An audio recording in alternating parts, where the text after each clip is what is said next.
All right, we're live, and but I think everybody.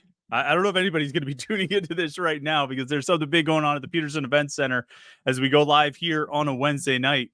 I'm not sure we'll have many viewers, but hopefully you guys will tune in. Maybe have two screens open, maybe have the sound down on one and up on this one. But Pitt, number 1 Pitt women's volleyball team, they're at the Peterson Event Center against number 3 Penn State right now.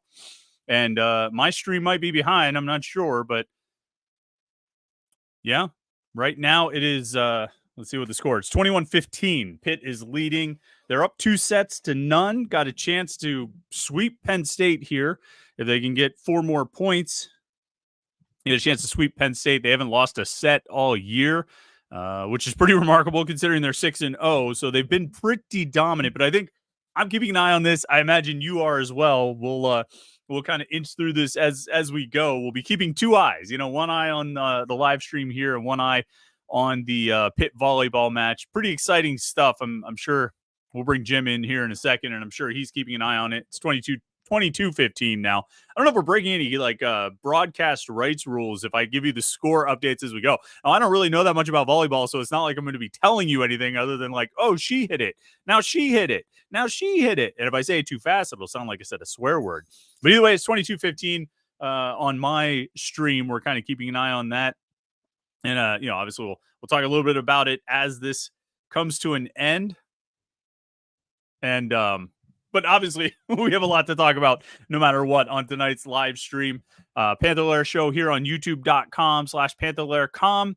You know the deal. It's where we have all our Pitt video content. We always ask you to like this video and subscribe. youtube.com/Panther-Lair.com to get all the video content, the daily morning Pitt videos, our weekly live show like this one right here that we do every Wednesday night at 8:30 p.m. on youtube.com/Panther-Lair.com. And then we have our post-game shows that we do after the games. Those are always fun. I'm thinking Saturday's show after the Youngstown State game is probably going to be at 8 o'clock is what I'm thinking. Maybe 8:30, but hopefully we can get it going by 8 o'clock. We'll see how things work out with that schedule. But if you want to make sure that you don't miss any of our live streams or anything like that, you can click the subscribe button, turn on your notifications, and then you'll get an alert sent to your phone whenever we go live here at youtube.com/Panther-Lair.com. You don't want to miss it. The live post-game shows are always a lot of fun. It's almost like this, but this isn't really going to be a volleyball post-game show, but we are going to be on right after the volleyball game ends. And it's 23-17. So Pitt's just a couple points away from sweeping Penn State. Other things to tell you about Panther-Lair.com, the website Panther-Lair.com, Pittsburgh.rivals.com. The most comprehensive source of Pitt sports news on the internet, football, basketball, and recruiting. You find it all at Panther-Lair.com. And message boards to interact with hundreds and thousands of other Pitt fans all day, every day. Panther fans are hanging out at Panther-Lair.com, Pittsburgh.rivals.com. Man, Penn State girl just sent that one into the rafters at the Peterson Event Center. It's match point for your Pitt Panthers, Pitt women's volleyball team. Let's bring in Jim. I assume he's Jim, you got this open on a screen there. You watching this as it's happening? Yeah, I see what's going on. So it is match point. Crowd looks great tonight. I mean, they announced a sellout, and that's kind of what they were talking about all week.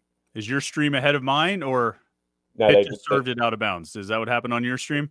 Yeah, I think we're on the exact same page. Okay, the streams always seem to be behind for me. It's the worst during road games because I'll watch the stream a road football game, and there's a number of things that can blow it up. I'll get a text message from somebody who's oh, that was a terrible interception. I'll get an alert from Pitt tweeting that something good happened, or I'll see something on this box score. No, they won't. And that's it. That's the point. Pitt wins. Panthers improved to 7-0 on the season. They beat number 3 Penn State. Pitt has not lost a set all year. And Jim, look what I'm going to do. We always talk about home field, right? Well, I got home field today. Wow. Huh? Now, it's a football helmet, but you see what it says, right? Yeah, warm up the victory lights. I have my headphones in, but I'm assuming you see what it says. It says warm up the victory lights. Homefield.com, homefieldapparel.com, I should say. Homefieldapparel.com is the place to get all the best Pitt gear to wear this. Even though it's got a helmet, it's got warm up the victory lights for after any Pitt win, because I'm assuming, Jim, they're going to turn on the victory lights for this, right? I mean, you turn on the victory lights on the Cathedral after your number 1 volleyball team beats the number 3 team in the country, who just happens to be Penn State, and they do it in dominating fashion. You got to turn on the lights, right? Yeah, I don't know what the rules are for like middle of the week lights. Like usually they're flying Saturday night, but Yeah. I would think they can make it an exemption, right? I think that there were certain like air traffic concerns that were raised when those lights were first put. They had to like get certain concessions from the FAA or something like that, because you are shining really bright lights high into the sky. So, airplanes. But anyway, homefieldapparel.com has this great Pitt gear that can apply to any sport. Some of them are specific. They've got a football helmet or a basketball or something like that. But you're going to find just great Pitt stuff. It's got great Pitt logos. Rock will be on some of their shirts, their sweatshirts, their hats, their jackets. They have everything you could possibly need as a Pitt fan or a fan of any school, really. You can find great sports gear at homefieldapparel.com. And like I always say, it's on some of the best material that you're going to find. Like, it's super soft. It holds its shape. I've had this shirt for a long time. If you go back and look through previous videos at Panther-Lair.com, at youtube.com/Panther-Lair.com, you'll probably find me wearing this yellow Warm Up the Victory Lights shirt 5 years ago, maybe more. So I've had this shirt for a minute, as the kids would say. And despite my own increase in size, it still fits rather well. And so high quality shirt, great looking graphics, and you can get it now for a special offer. If you go to homefieldapparel.com, use the promo code PIT24, you get 15% off your first order. Celebrate Pitt's win over Penn State. They're dancing at the Peterson Event Center. Go get some sweet home field gear to wear to the next Pitt women's volleyball match, because Jim, this is the most dominant sports team in Pittsburgh right now, like bar none, right? I mean, this is the team at Pitt and in the city, is it not? Yeah, I mean, I think tonight they were trailing for maybe a point. Like, I think Penn State went up like in the second set, like 8-7, and like that was it.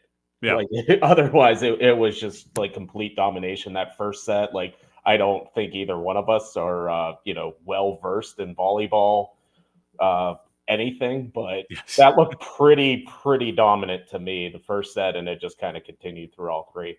Yeah, and even like the third set, they jumped out to that 18-8 lead, and Penn State kind of battled back and whittled into it. But during that run at the beginning of the third set, I was like, I mean, they're just toying with them. Like, at any point, Pitt can just do whatever they want to do and take care of it. It really feels like I'm like you, Jim. I don't have a lot of volleyball knowledge, but like I struggle to see of the things I'm watching them do. I'm not sure where the one is that they don't do well. I'm sure Dan Fisher could certainly come on and be like, well, we're not good at this, or we need to get better at that.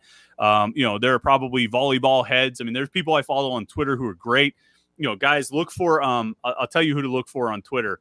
There's 2 people who come to mind, and there's a lot of really good Pitt fans on Twitter. But as far as the volleyball, and Jim, you can add some if you know of others. James Santelli is a guy. Do you follow James Santelli, Jim? Yeah, he is probably one of the biggest Pitt volleyball. Big time Pitt volleyball guy. And I'll tell you the other one, John W. Wool. You know this guy, John Wool? W. Wool.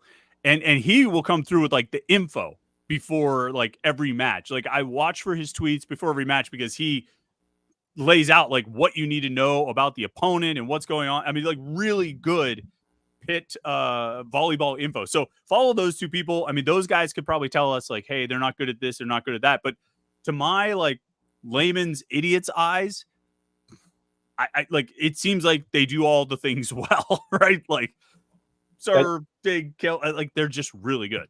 It just seems like they have a lot of really good players this year, and like they've had good teams in the past. They've had but like Olivia Babcock's like awesome. Like, Tori Stafford can just smoke a ball. Like, they are so good, and they have so many weapons. So I mean, Dan Fisher's just got it to the point where they're recruiting at a high level. Like kids want to go to Pitt to play volleyball. Like, it's a big deal now. And whenever you have games like this, whenever you have a sellout, yeah, I mean, it only helps it.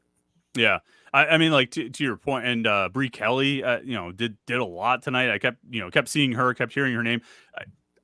We keep saying like we're not the biggest volleyball heads, but Valeria Vasquez Gomez, like, she's one of these, like, I'm like, wait, she's still on this team. Like, yeah. I feel like and I look, she is a 6-year player, but like, I thought for sure last year was her last year, and then there she is coming back like one more. And I was like glad, like I was glad to like see her like earlier in the season. I'm like, oh, good. I'm glad she's back because she's always got the blue head wrap on. You know, I was glad to see it. Cat Flood made her return this year, and it's funny like looking through. I mean, you could tell they're like the players are all tall. I mean, this is a big person sport, but like, how tall are you, Jim? You 5'10", 5'11"? Yeah, 5'11". Maybe. Okay. Yeah. Like I'm right around there too. They're all taller than us. Like Vasquez Gomez, 6'1", Cat Flood, 6'2", Tori Stafford, 6'2", Olivia Babcock, 6'4", Bree Kelly is 6'4". Like they're all bigger than you know, like there's a couple actually. There's a few that are like 5'7", 5'8", but the ones that we see, maybe we see them because they're up by the net, and you're not going to put someone who's 5'8" up by the net. But the ones that we see a lot of, the names that keep coming up, and the ones that are successful, I mean, they're all. And I mean, but that's part of it, right? I mean, it's a tall person's sport. It's a tall person's game, and Pitt has the height. They got the talent. It's fun to watch. I like watching teams that are dominant at their sport, even if I don't watch the sport frequently. Seeing those teams that are just the best is entertaining to me. And when it happens to be the team that the school that we cover has what is clearly the best team. It's a lot of fun. What's coming up next for them? I'm bringing up their schedule. Do you know off the top of your head, what's going on, Jim? I didn't look ahead. I did the Pat Narduzzi one game at a time. So good call. Well, on Friday they have East Carolina coming here to the Fitzgerald Fieldhouse. East Carolina is not ranked. They get Marquette on Sunday. Marquette's receiving votes. And then UMBC like and what's that? It seems like it's a little tournament, like Marquette, ECU, and Pitt. Oh, okay. Yeah, you're right. Yeah, because Marquette and East Carolina play on Saturday. You're right. That's listed on Pitt's schedule as well. But then UMBC after that, and then they're into ACC play, and that'll be, God, that season goes until late November. So it's going to be fun. I mean, I don't know enough about any of these teams to say like, oh, this is the one to watch out for. I mean, again, there are smarter people than us who will tell us who to keep an eye out for, but obviously this is a program to keep an eye on. I still remember last year, I think when they won the game to advance to the Final Four, it was during a Pitt men's basketball game. Does that sound right? Do you have a memory of this? Because I remember people watching it at the Pete. And like all of a sudden in the middle of the game, there was this random like cheering because they had won to advance, and it was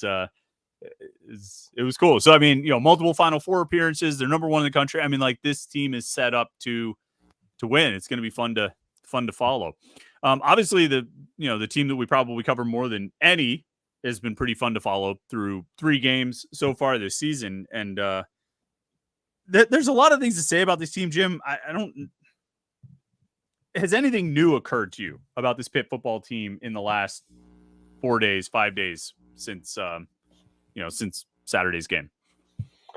I don't know. I mean, I'm starting to see signs that they have good players on defense. I don't know if they have a good defense overall, but like the more I look at it from an individual standpoint, like the more I've kind of watched the past 2 games, it's like I think they have some good players on that side of the ball. They just need to put it together for a 4-quarter performance. And I think that's kind of, what we've been saying about the offense. It's like, yeah, it's great they can turn it on, but it's, you kind of want to see that consistency throughout the game. But I don't know. I mean, there was like a stat posted today, and like Nate Matlack's like towards the top of the country in pressures. I mean, we've both been talking about like Kyle Lewis and Rasheem Biles and how great they've been. Donovan McMillan and Javon McIntyre, we both think are good players. So, I mean, there's pieces there. It's just kind of, if they ever put it together, I think this could be a good defense by the end of the year. So maybe that's my newest takeaway right now. Yeah, I was surprised by the Matlack stat. He's got 14 pressures according to Pro Football Focus, and that's tops in the ACC. It's tied with a kid from Cal, I think, but that kid from Cal has 0 sacks on the season. Matlack has 14 pressures and he's got 3 sacks, which I was a little surprised by that number. Like, I don't know if you had told me like Nate Matlack, like if you had said to me like yesterday or before I looked it up, hey, do you think Nate Matlack has over under 2.5 sacks right now? I probably would have said under. I would have been like, yeah, he probably has 2. 3 sacks through 3 games is a perfectly good number. Like, that's productive, right? So he's got 14 pressures. He's got 3 sacks in 3 games. Why do you think he's not like, why are Pitt fans not touting Nate Matlack's play more through 3 games, you think? I don't know, because I kind of feel like the sacks he's gotten, they're like the first one against Kent State, like the quarterback just gave himself up or threw the ball away. So it was like it didn't feel like a real sack. And like someone even said that to me like during the West Virginia game, like because Pitt technically had 3 sacks or 2 sacks, and like the one Jimmy Scott got, that felt like the first sack. Like that was the and sack. even that, he just like bumped into him. Garrett Green stumbled backward and fell down. But that was like the first time like someone got in the backfield and brought down the quarterback. Their other sack was like, I think Nick James kind of got in Garrett Green's way and he fell before he got back to the line of scrimmage, and it counted as a sack. So I don't know. Like I feel like some of Matlack's sacks, like even though they still count as that, they're still good plays and stopping the team. It like he hasn't gone that like just like wrapped up the quarterback and thrown him to the ground yet. And I think that's kind of what people are waiting to see. Well, he has 3 sacks, and this is not fair, and there's no point in doing this, but we're going to do it anyway, because sometimes Pat Narduzzi's pettiness rubs off. But Deion Hayes at Colorado, according to Pro Football Focus, has 3 pressures this season. So Matlack, if we're going to do a 1-to-1 comparison, and we shouldn't, well, it's not that we shouldn't. I mean, we are. So, I guess it doesn't matter if we should or shouldn't. Like it's not like Pitt traded Deion Hayes for Nate Matlack. There was no like, oh, we're going to give up Hayes and get Matlack. I mean, because they had Matlack before Hayes even left, right? But it is interesting to look and be like, so Nate Matlack has 14 pressures and 3 sacks. Deion Hayes has 3 pressures and I think 1 tackle for loss.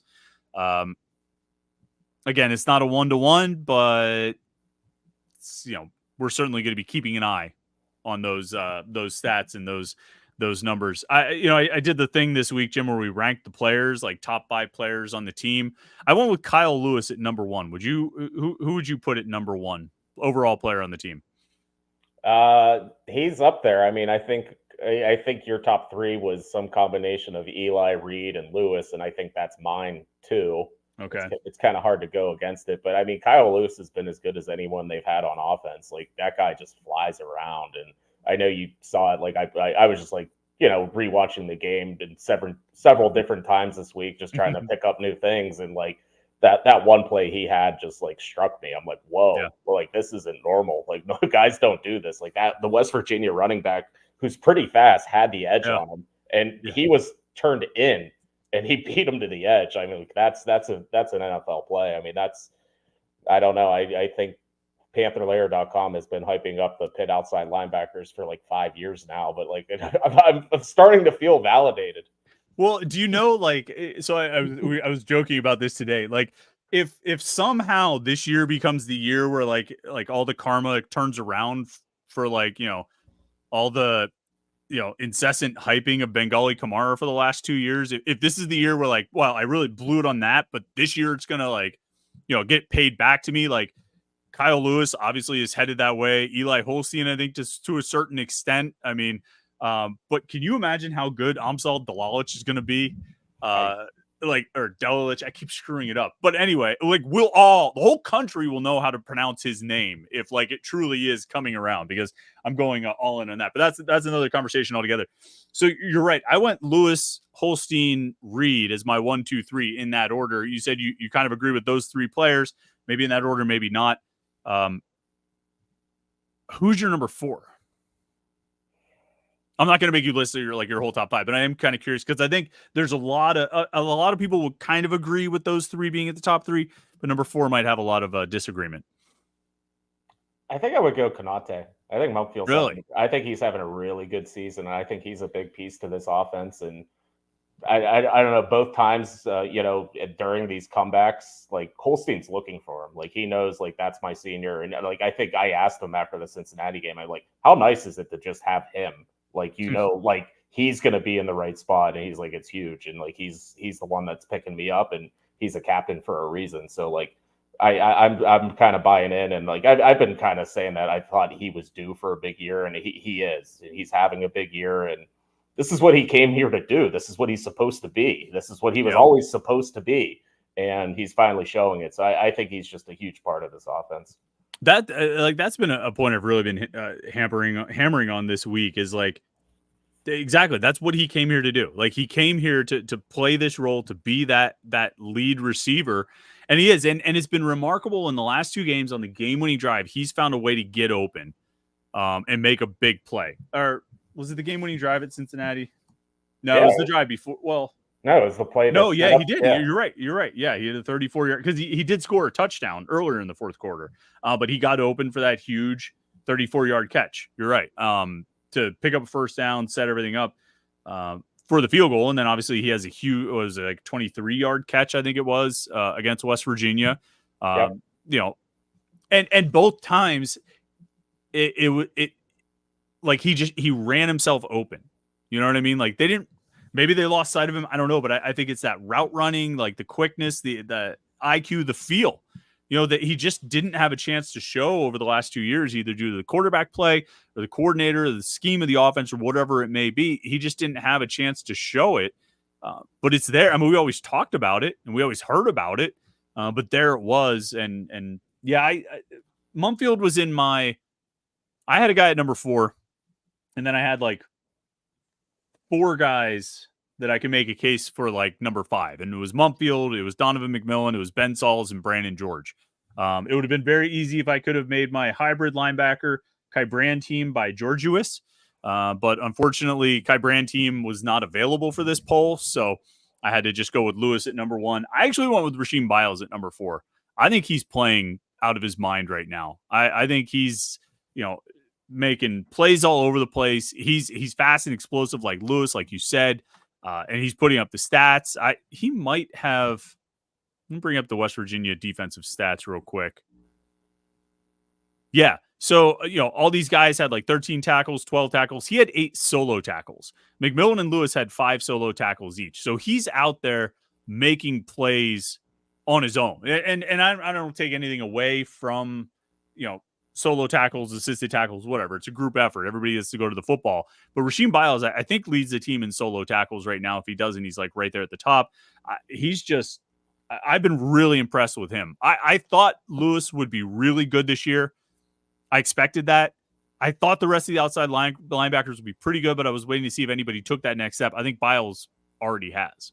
Yeah, I agree, and I think there was times maybe throughout the offseason I thought it was going to be Braylon Lovelace. Like I thought he was going to kind of cement down that role, but like I don't know, like throughout training camps, everyone just kept saying like this guy keeps making plays, and you know he has the takeaway sticker on his helmet, you know, every day at practice. You're like, okay, there might be something to it, and I always liked him coming out of high school because he played safety, and like he just I remember his junior year, senior year, like. He had a bunch of interceptions. Like he was just always around the ball. So like, I think, you know, it's just kind of that natural fit to play this position and just run around and kind of, you can still kind of be a safety, but you can kind of just, you have free reign to just chase the football. And it has to be a fun position to play, especially in this defense. So I don't know. I think he's really good too. And that's kind of like my point from the top. It's like, they're starting to find good players. They just kind of need to throw it all together and make it work. Yep. I was wrong. Biles has 15 solo tackles on the season. Donovan McMillan has 16, so he was 1 behind there. And you know, to your point about Lovelace, I know Biles replaced Lovelace in the starting lineup this past weekend, but you know, Lovelace I still think has played pretty well. Biles has just been better. I'm gonna look up Lovelace's stats because they definitely tried to, as Pat Narduzzi said they would. They honed in on the starters. They played the starters a lot more. They played their top guys a lot more. I mean, Brandon George never came off the field. I think Kyle Lewis only came off the field for 1 snap, and that was because he got hurt. McMillan, I think, was off the field for maybe 6 or 8 snaps. I mean, not a lot of rotation for those guys. And actually, Lovelace only played 17 snaps. So, I mean, Biles was another one that was just out there a ton. I don't think they've given up on Lovelace or anything like that, and not that you said that. You know, I think he's still going to be really good, but right now Biles is the guy making plays, as well as Lewis and Brandon George too. I think we've given him a shout out, but like like you talk about guys like sort of doing what they always were kind of looking to do, or like you had the article after the game. You know, he's in the right place. What was the headline? Brandon George is in the right place, or yeah, he's in the right place at the right time. Right. So he finally got that opportunity, and I think he's making the most of it. You know, I think he's probably playing better than a lot of people thought he was like capable. You know what I mean? Over the course of his career, I think he's been sort of maligned over the last 5 years, and this year I think he's sort of proving some people wrong. Yeah, and I even still see some of that, like, oh, like he's a liability back there. I'm like, what are you watching? Like the dude that he's blowing things up. Like Yeah. the Cincinnati game before I think they forced that final punt. He was the one that put the pressure on the quarterback and forced the incompletion. Like he is making huge plays, and I don't know. I think he's having a really good year, and yeah, probably better than I expected because all offseason is like, man, I really like those outside linebackers, and they have Brandon George. And like now I don't feel like I'm saying that. Like he's part of the group. Like he's he's the leader. I mean, you can tell. Like, whenever he scored the touchdown, the whole team ran to him. And I asked Kyle Lewis after the game, I was like, what was Brandon George like down the stretch? He was like, he was the number one leader of the whole team. Like he was the guy keeping us in it. So I don't know. I mean, I think he's really vital to what they do. Yeah, I agree. It'll be interesting to see as they play more pass heavy teams. And I mean, I think Cincinnati tried it a little bit, but he's only, according to Pro Football Focus, he's been targeted once. So I think that's where a big part of the question was. Like when Pitt fans talk about him being a liability, I think they're talking about him being a liability in pass coverage. So we'll see if teams start to test him a little bit more, and we'll see how he holds up in those situations. But for these games they've played so far, which, I mean, Cincinnati wanted to run it a lot, West Virginia wanted to run a lot, Youngstown State is going to run it a lot, or they're going to want to. I think ideally Pitt would get up ahead of them enough to force them to have to throw. But it should be another good game for him. Should be another good game for Donovan McMillan and these guys who have been piling up tackles facing these run heavy teams. Speaking of Youngstown State, what anything scary about the Mighty Penguins, or what scares you about the Mighty Penguins? They are number 3 in the country in the FCS in running the football. So that's what they're going to try to do. They do have, I think, 2 good running backs. One is a transfer from Cincinnati, so an FBS guy, and their quarterback's mobile, Bo Brungard. I mean, he can move around. I think he is the team's leading rusher. I was writing about them earlier. He did not start last year, but they got him on the field in every game. So like they knew, they kind of groomed him to be this, like they knew this was his year. And I don't know, nothing beyond that terribly scares me. I mean, they were a playoff team last year, and almost all of their defensive players got plucked to the transfer portal, including Anthony Johnson for Pitt. So they made the playoffs last year. I think they beat Duquesne, then lost to Villanova, and they were picked 7th in their conference because their whole team got just raided by the transfer portal. So yeah, mobile quarterback, decent running backs, but at the end of the day, it's not the best of FCS teams that Pitt's going to play. And I think I was kind of looking over that game against Duquesne. They lost to Duquesne last Saturday at home, nonetheless. And it looked like in the fourth quarter, like the drives they tried to mount, they had one that got cut back on a holding penalty, and then a sack, and then there was a sack on another one. So maybe some offensive line issues there, at least in pass protection. Like you mentioned, I mean, they run the ball 40 times a game. They average 6 yards per carry, even in the games they lost, even in Villanova and Duquesne games, which neither one was that big. It wasn't like it was a blowout loss. I mean, Duquesne was, I think Youngstown State was ahead at halftime on Duquesne, and Duquesne just kind of came back late in the second half. But even then, I mean, they still ran the ball a ton. So I mean, they're going to try and run it, like you said, and the quarterback will run. But it should be a game Pitt can win rather comfortably, right? And maybe to the point of resting starters after 2 quarters or 3 quarters, sometime like that. I mean, this is what we should expect out of Saturday, right? That's what I think. I mean, like everyone always worries about the opener with Pitt, like, oh, they're not going to try it. But like once they've played these games in the middle of the season, like they never really like mess around. Like they played New Hampshire in the middle of the year. A couple of years ago, I think Izzy Abanikanda had like 5 touchdowns against whoever they played. I mean, it's like once they get past the opener, they don't do that like, oh, we're holding up and not running the whole offense. Like, no, like they're going to come out and they're just going to probably beat the hell out of Youngstown State is kind of my expectation. So, yeah, I would think you would want to not use Desmond Reed if Key Thompson's still not 100%, if Ryan Jacoby needs an extra week, maybe even a couple more that we don't know about. Yeah, I'm good with it. Like, you should be able to beat Youngstown State without everyone.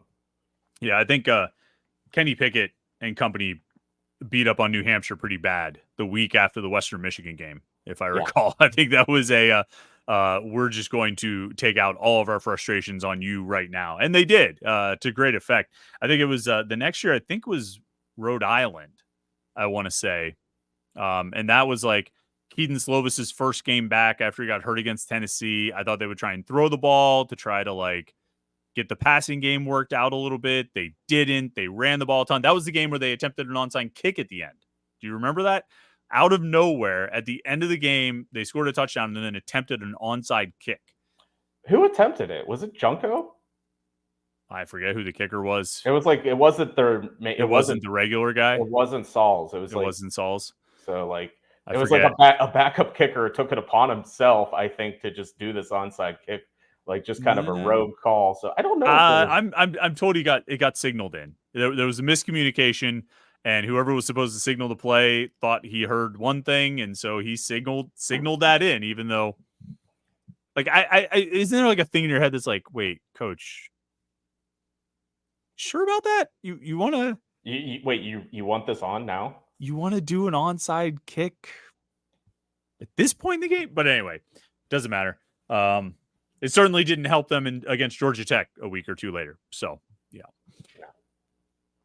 yeah, they should win this game, and then they have an off week, and then they jump into ACC play. There's a couple of super chats here that jump into Ethan Andre. Just wanted to know, did Pitt receive any votes? They got some votes in the AP or the coaches poll. What do they get? Do you know off the top of your head? Not off. Like, I thought both of them they made it, but I get votes in both.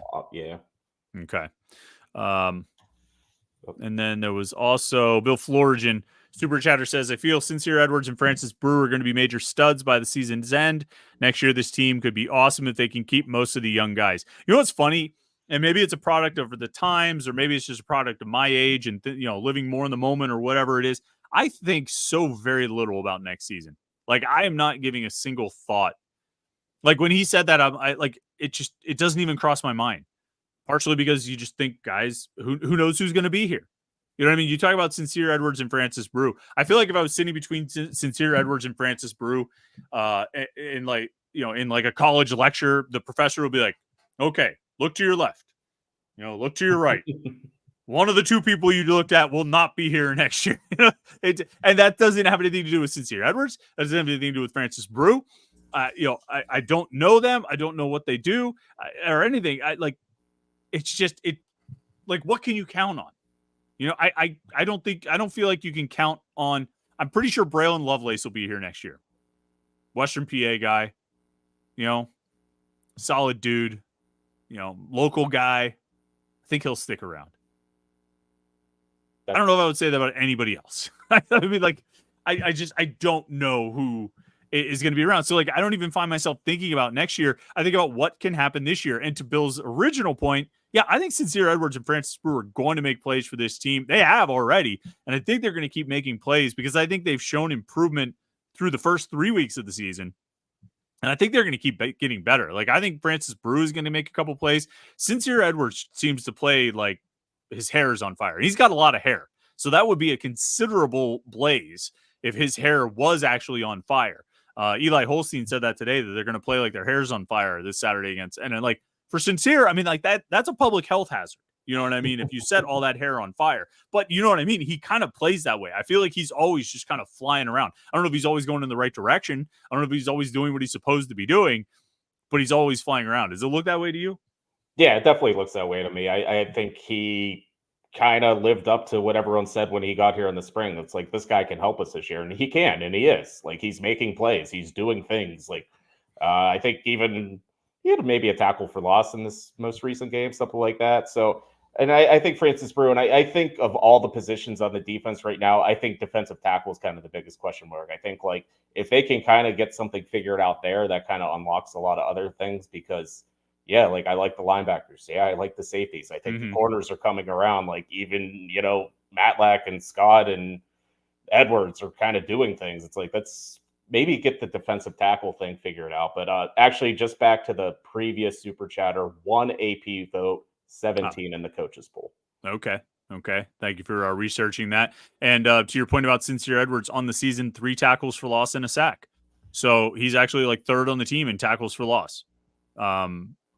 Biles has 5, Matlack has 3.5, and Edwards has 3. So yeah, pretty good. Freshman averaging 1 tackle for loss per game. Like, yeah, take those numbers. We always tend to go. Oh, we got another super chat here. Ethan Andre says any players that might get drafted. Again, I like even that's too far down the road for me, man. I mean, like, yeah, like so guys who are out of eligibility. Yeah, I think Donovan McMillan will get drafted. I think Conte Munfield. Conte Munfield will get drafted. I think so. Yeah, he'll get drafted. Might be like mid-late rounds, but I mean, I suspect he would run well enough. Mm-hmm. Who else? Is there anybody else that jumps off the page? Branson Taylor? Yeah, I'd say maybe Branson and maybe Gavin. Yeah, Gavin forgot just because they're all on like the Senior Bowl watch list. Like if you're like if the Senior Bowl knows about you going into your season, like they're looking at you. So that helps. That's a good you're definitely on the radar. Typically we kind of like go in order of we do all the super chatters as far as the comments go, and then we kind of scroll back and try and go through chronologically. But right below Bill Florgen super chat, there was a comment from our friends at the Loyal Sons. And I just figure I'll take this because we like the Loyal Sons, and it's a good question. Top 3 athletes at Pitt right now, regardless of sport. Now, do you think the boys mean like just pure athleticism? Who are the most athletic people I don't know about that. At Pitt, or do they mean like who are the just the best players at Pitt right now? What do you think they mean? I would say best players in their respective sports. So like in terms of, where they stand in their sport. I don't know. I would say Olivia Babcock. Of course. Jalen Lowe. I guess. Maybe you guess. Right uniform, wrong guy. And I don't know. I guess you just gotta ride the Eli Holstein wave. I mean, like he's the quarterback. He's having it's almost an identical start to Kenny Pickett's Heisman. Stop it! Don't even say that. It's not that's not the numbers. First of all, that's unfair. Well, first of all, Kenny didn't lead multiple double-digit comebacks in the fourth quarter. Yeah, and so Kenny had a loss too. Kind of a pedestrian. Yeah. In his first 3, and he also lost to Western Michigan. So clearly Eli is better, but Kyle Lewis is better than both of them. Olivia Babcock, you're right, and then of course, Amsal Delilich has to be right. I mean, like, what are we doing here? If we're not going to push this thing as far as like beyond the point of being logically even like worth mentioning, are we even trying? Like, this is the thing. Like, Woj retired. You saw this, right?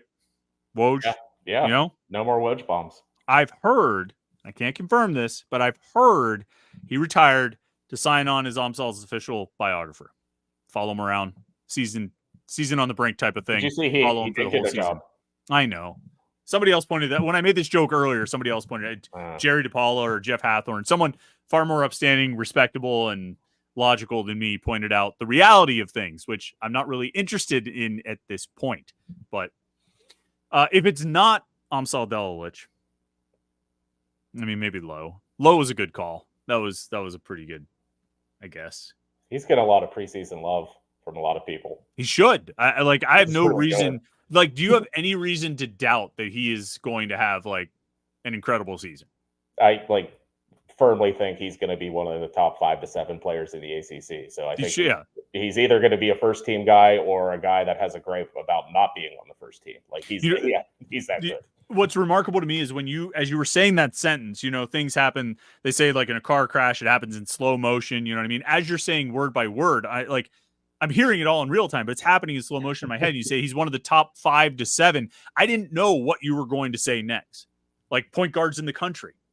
You know what I mean? Like players in the country, and I don't know if he'll be in that level of 5 to 7 players in the country. I don't know if he's on Amsal's level, but 5 to 7 point guards in the country, 5 to 7 players in the country, like, and any of that is, or 5 to 7 players in the ACC, like any of that is logical, like, and reasonable and attainable for him. I feel like it's one of the surest things in Pitt sports this year is that Jalen Lowe is going to have a pretty incredible sophomore season. I think he's going to be really good. So that was a pretty good call. I'd go with him. And I'll say this too about Eli. You put Eli in that category, of maybe the best 3 athletes at Pitt right now. And when he did the player rankings, and I put him at number 2 behind Lewis.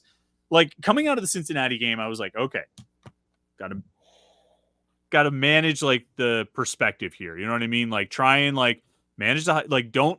Okay, that was a great game. It was a credible performance by him, but like he also had those first 3 quarters. You know, he had the first 40 minutes of that game where he was not very good. So like stay level, stay even keeled, but to do it 2 weeks in a row, like now, you know, I guess what I'm saying, I'm more convinced about him this week than I was last week. Would you say, like, how much did the West Virginia game sell you on Eli Holstein? Yeah, I mean, because like they had their moments like in the third quarter where they just had a couple 3-and-outs, but like I thought he had a pretty good first half too, and like he used his legs. I don't know, he spread the ball around. It's every game he throws for 300 yards and 3 touchdowns. Like he didn't have an interception last week. Like that drive was absolutely heroic. I mean, that's not what people should do, let alone a freshman making his 3rd career start. So I mean, like, yeah, you don't want to like get too far ahead of things right now, but man, like this is like probably like one of the best starts to a Pitt career I've ever seen. Yeah, it was funny. He mentioned it today, and I didn't really notice it. Like I know he did like a spin move to get out of the sack, you know, when he scrambled for 17 yards, but I didn't really realize like the dude had a handful of face mask on that play, and Eli actually kind of said it was. He almost sort of said that it backfired on the West Virginia defender because by grabbing the face mask and spinning him around, it almost like slingshotted him out. Yeah. Like it almost like propelled him forward. Like, so Eli was still a little bit bitter about that today when we talked to him. He was great, like overall, but he was still a little bitter about that and the ripping his helmet off at the end of the game there. So he couldn't be on the field for the game when he played, but it is funny how that sort of spun him around. But that run, I mean, that reminded me of Kenny Pickett running for a first down against Clemson in 2021. Just like put it on my back. I'm going to do it. And here we go. And I said it to you when they lined up for 1st and goal at the 6 after the pass interference penalty and they motioned to an empty set. Like we were sitting at the game and I was like, holy crap, they're going to run a draw. They're going to run a quarterback draw and let this kid finish this drive. And sure enough, they did. He damn near got there. Like yeah. he was 1 yard away, and he pushed the pile too. Like he got hit. It's not like he got hit at the 1 and stopped. He got hit at like the 4 or the 3 or somewhere around there, maybe the 5, and just kept pushing it forward and couldn't quite get over. It would have been great for him to be able to finish that drive to score the touchdown or be on the field. But like, I almost want to say to him, like, trust me, Eli, everybody knows you did the work there, man. Like you got it done. If anybody gets credit for the touchdown, it's Jake Overman, because Jake Overman throws a kick out block that gets Derek Davis in for the touchdown. Here, Finkel Studios has a comment, says, if we can go 4-1 in conference play before the Clemson game and win 2 out of 3 between Clemson, Louisville, and Boston College, we should make the ACC championship this year. 2 losses should make it. So there's 6 undefeated teams right now in the conference, I think. There's Pitt, Carolina, Cal, Syracuse, Duke, and Miami. I think that's it. 1, 2, 3, 4, 5, 6. Am I forgetting someone? I don't feel like looking it up, so I don't think. I think that's it. Carolina has, I mean, I was looking at Pitt's next 3 games. They have Carolina on the road, like next 3 games after this Youngstown State in the bye. Carolina on the road, Cal at home, Syracuse at home. So 3 currently undefeated teams coming in a row after this off week. Before they play Pitt, Carolina has James Madison and they go to Duke. We'll see. I don't know if we really know what Duke is. Duke's undefeated, but we'll see. I think we're still finding out. Cal is undefeated, but they go to Florida State this weekend and they host Miami after that before they come to Pitt. Florida State, I mean, obviously a lot of the shine is off there. A friend of mine said today, actually, I was talking to somebody who shows up in this group, in this chat often, and he was like, I just can't imagine that Florida State will be 0-4. It's not going to happen. But I said to him, like, yeah, and I never thought they would be 0-3 either. You know, yeah. I never thought they would be 0-2 or 0-1. I thought they'd be 4-0, you know, or 3-0. They were a top 10 team. But still, if Cal goes to Florida State after going to Auburn, even if those teams aren't very good, winning on the road in those situations, they might be pretty good. But then they get Miami at home. And so I don't think Cal is going to survive that.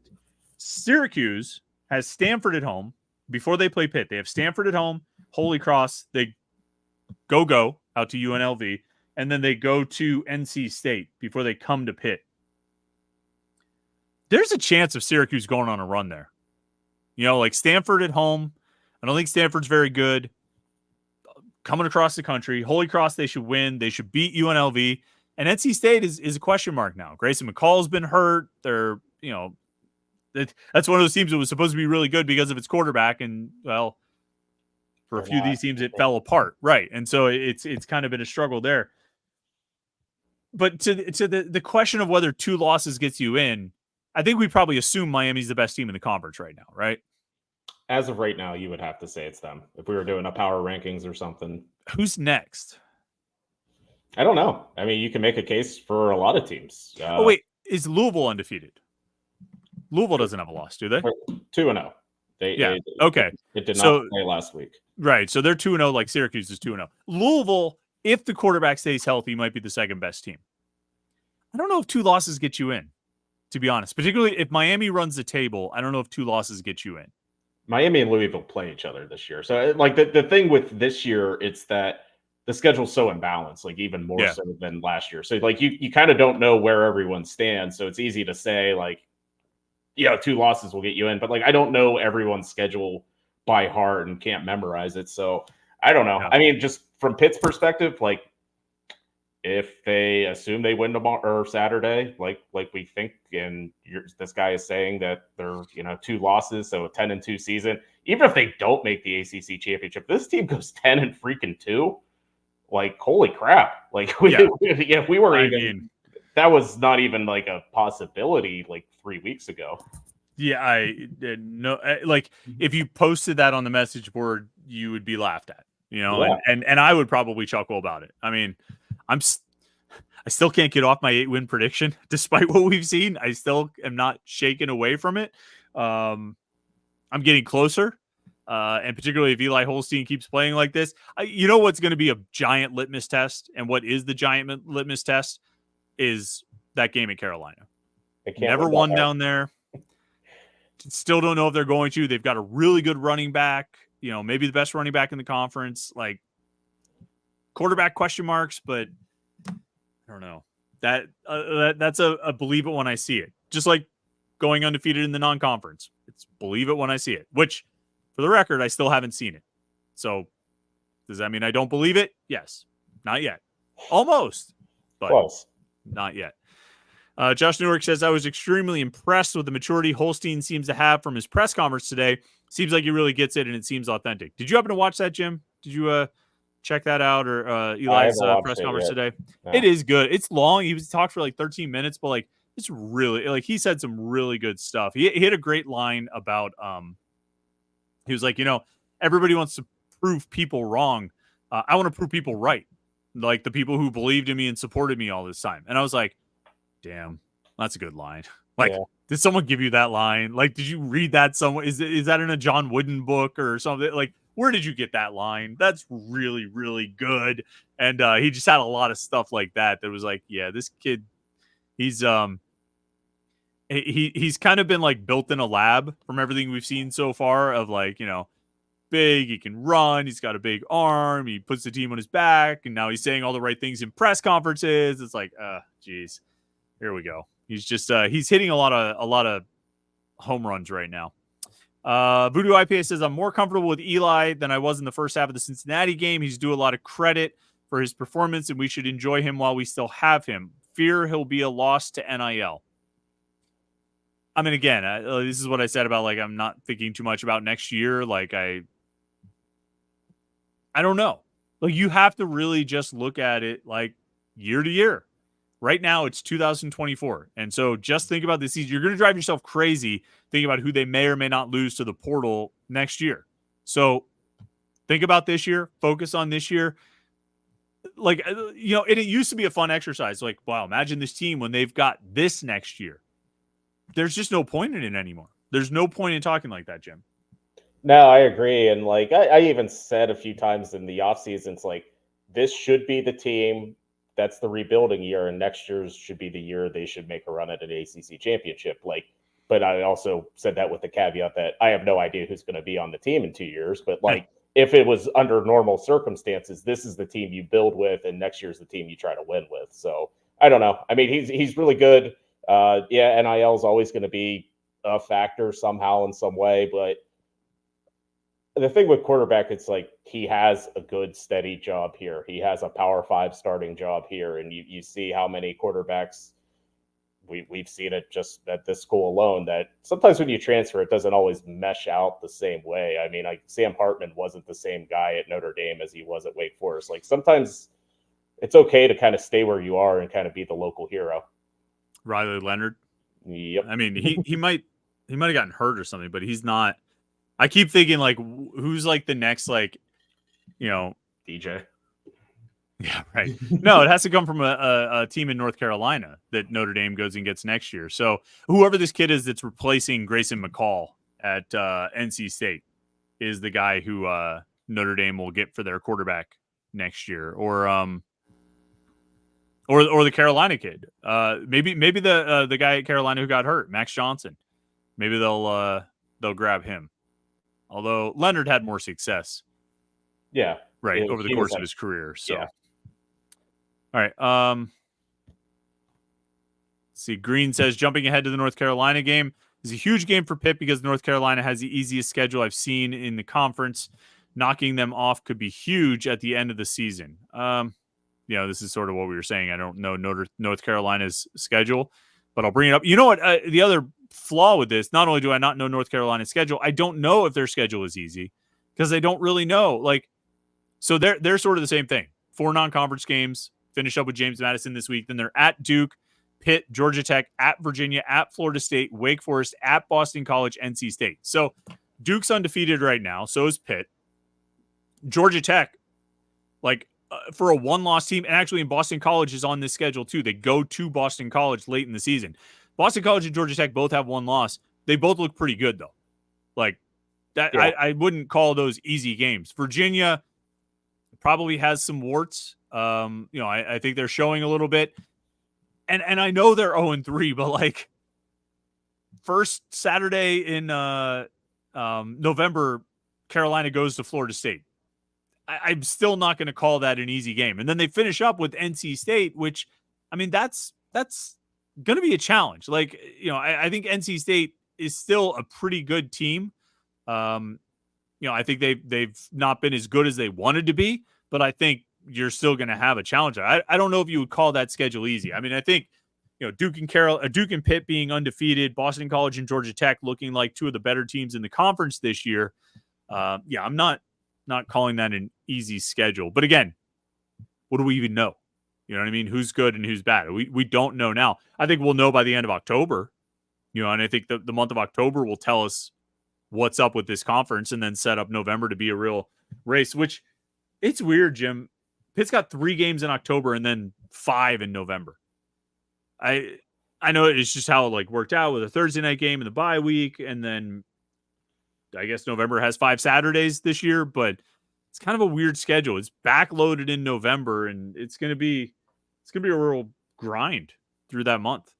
Yeah. I mean, on our end, we have a couple Saturdays off in the next few weeks, which is kind of rare for this time of year. Yeah, a lot. Because there's 2 Saturdays around the Thursday game. There's the off week. And yeah, but then we're going to be working a lot in November. TR says, do you think the coaches want to get way ahead by mid-third quarter to get Yarnell and others reps? I think they want to get way ahead by mid-third quarter so they can win the game by a lot. And ideally you get ahead enough that you can put other people in and put your backups in and get those guys work. But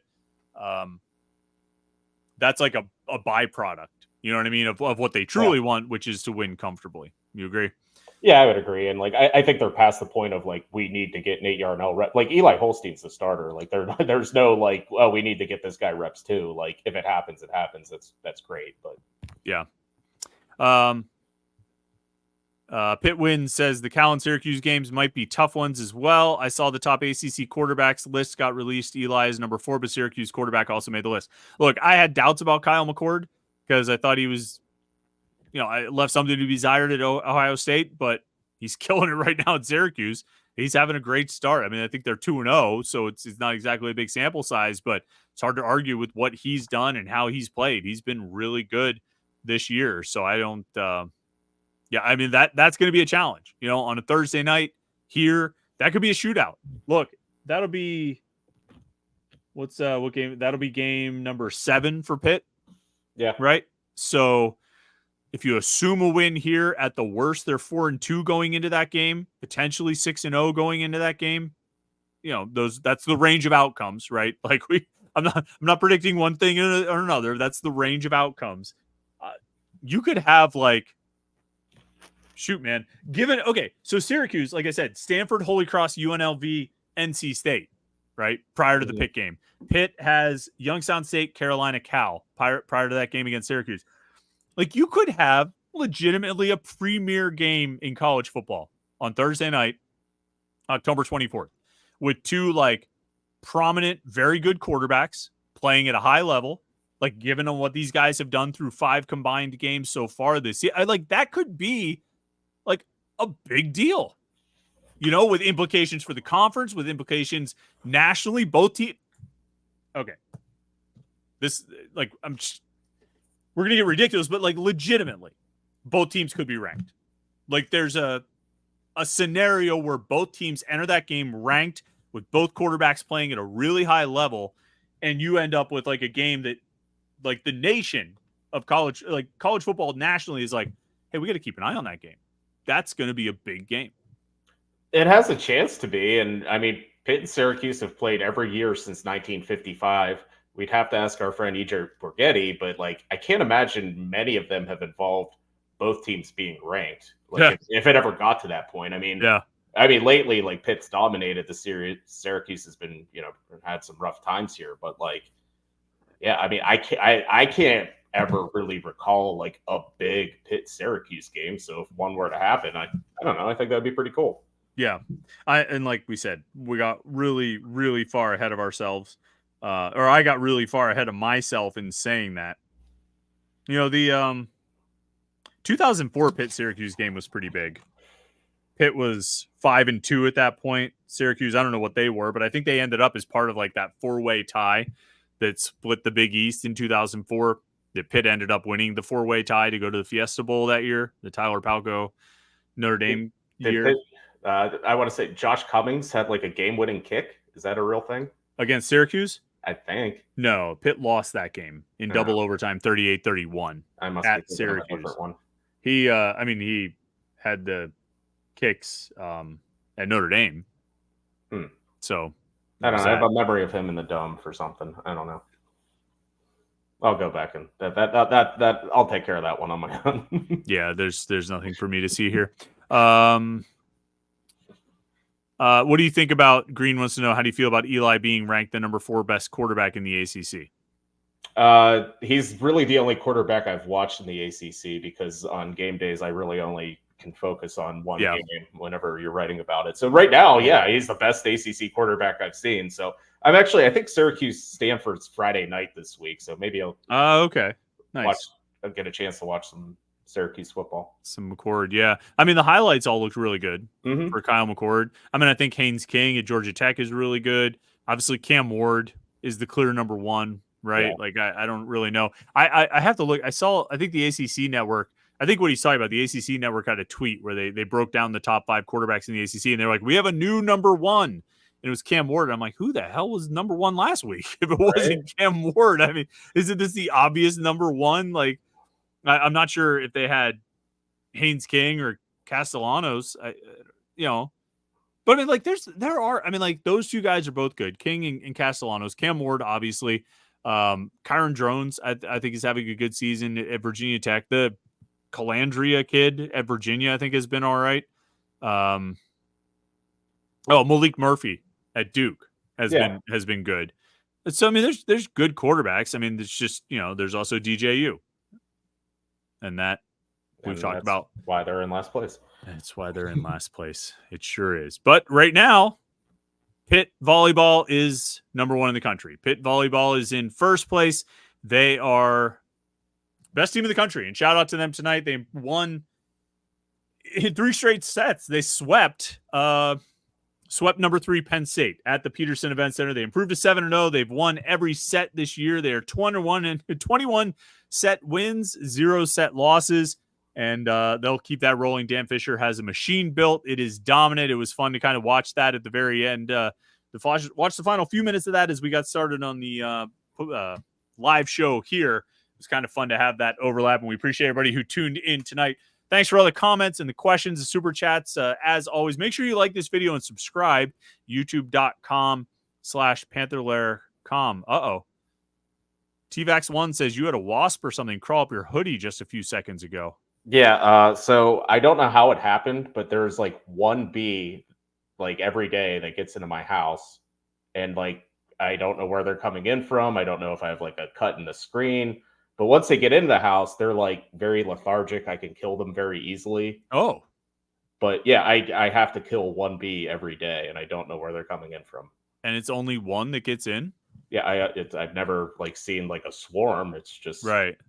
He usually just like flies to the window, and I just get a notebook and kill it. So and you kill it every day. Yeah, okay. So it's not the same bee coming back. I hope not. That would be terrifying. This is like Groundhog Day for the bee or something. I mean maybe, yeah.